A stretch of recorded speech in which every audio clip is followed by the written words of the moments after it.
Now, it is being called a critical breakthrough as far as advertising is concerned, and from now on, you're not going to see billboards advertising alcohol within a 500-meter radius from a school. This commitment is contained in a marketing code that is binding on all alcohol manufacturers, suppliers and retailers, also aiming to limit children's exposure and promote responsible alcohol advertising. Advertising of alcohol and on radio and on television is also going to be limited to between 7 p.m. and 6 a.m. weekdays. On Saturdays and Sundays, alcohol ads can only be broadcast between midnight and 6 a.m. So how is all of this going to play out? Let me take you live to Durban. Sibani Mgadi is with us, who is Director of Corporate Affairs at the big alcohol company Diageo. Sibani, thank you very much for joining us. So I've outlined exactly what is going to happen. Is this a voluntary move by the alcohol industry, or is your hand being forced? Well, good morning, Jeremy. And certainly there have been a lot of conversations over the past 10 years or so in South Africa and globally, actually, about the marketing of alcohol, how it needs to be done. Other countries have gone as far as banning alcohol advertising. In South Africa, we have had at least 2 pieces of legislation in terms of the bills coming through, and those did not go through the parliamentary process. But I think as the industry, Diageo is a leader in the spirit side, and there are other players on beer and wine. We came together and said, indeed, there are genuine concerns that we need to attend to, especially around exposure for people below the legal drinking age of 18. That's probably what we are trying to target. And secondly is the area around the content of the adverts themselves, to make sure that they don't express false impression and mislead the users. Those are the 2 main areas that we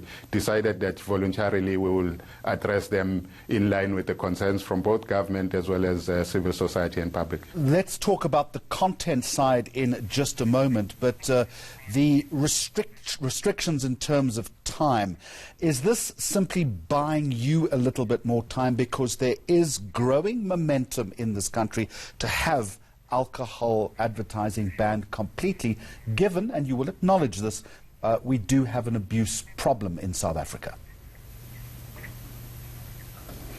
Yeah, certainly as the industry, we do acknowledge that there is some degree of irresponsible use, and probably we need to look at how we promote the products and how they are perceived.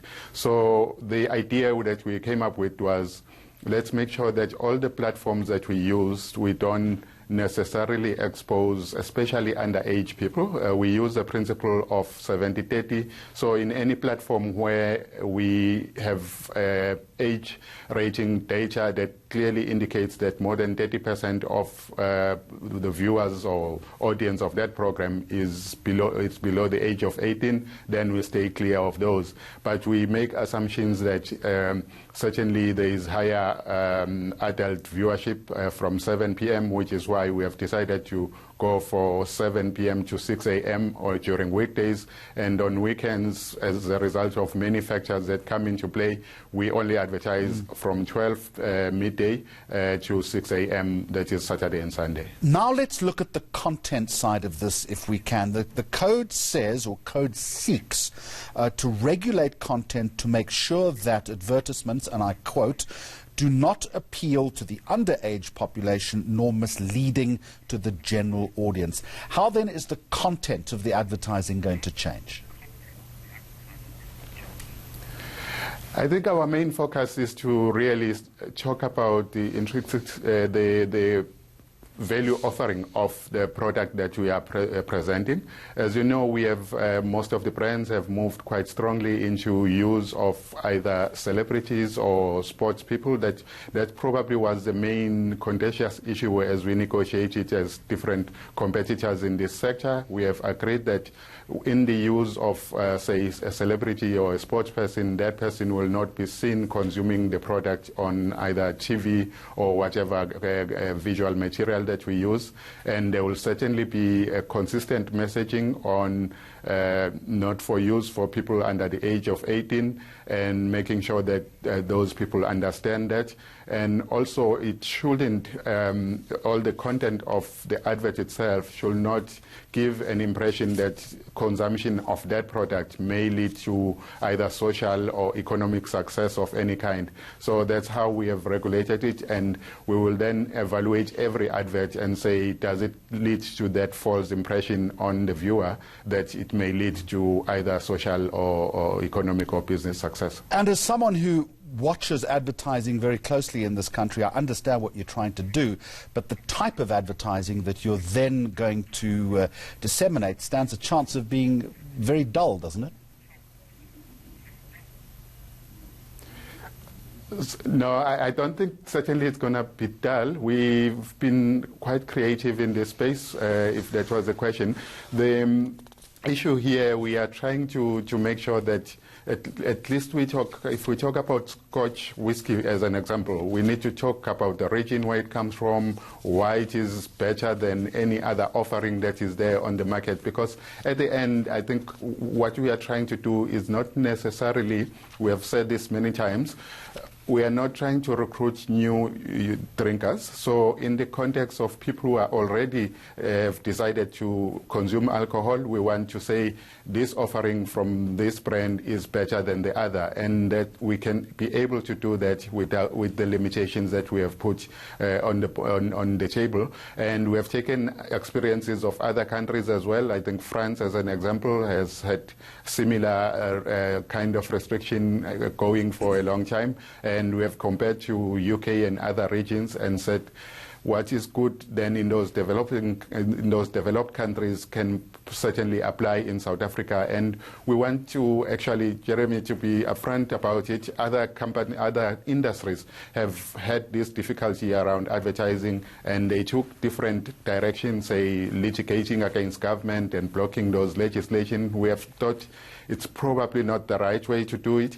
The right way is to say we acknowledge there is an issue here.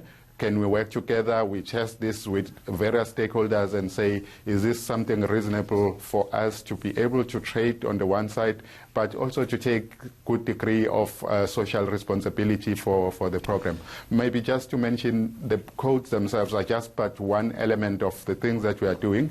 We have strong awareness and harm reduction programs on which all companies have committed to. It's a total amount of about 150 million rands per annum that is spent on drinking and driving and walking campaigns, on underage drinking, on fetal alcohol syndrome, as well as on formalization of alcohol trade, especially in townships. So it comes as a package where industry leaders have decided that we need to take some good degree of responsibility for alcohol misuse in South Africa. And no one is saying that you shouldn't be doing that, but the flip side to this argument, of course, is with the advertising time restriction, there's inevitably going to be less liquor advertising in this country, and that's going to put an enormous amount of pressure on organizations such as this television station possibly, and radio stations that depend on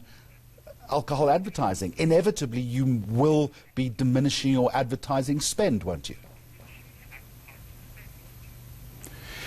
Yes, there will be some committed, at least a significant amount of money into promotion of responsible use of alcohol. So the 150 million, for instance, that I was talking about, much of it will go to above the line activity to promote responsible use of alcohol. So individual companies as well, they have made commitment on that regard. So for a TV advert, for instance, 15% of what you see on TV will be your responsible messaging. So for indirectly, we are complementing what was a very minimal spend on advertising responsible use of alcohol and covering that with actual production, or sorry, promotion of the product itself. So I think the balance will be struck somewhere, and we should be able to render something that is of benefit both to ourselves from a business perspective, as well as a community and society that is concerned about misuse of alcohol. All right, appreciate you dropping in today. Sibani Mgadi is the Corporate Affairs Director at Diageo South Africa. Now, as we've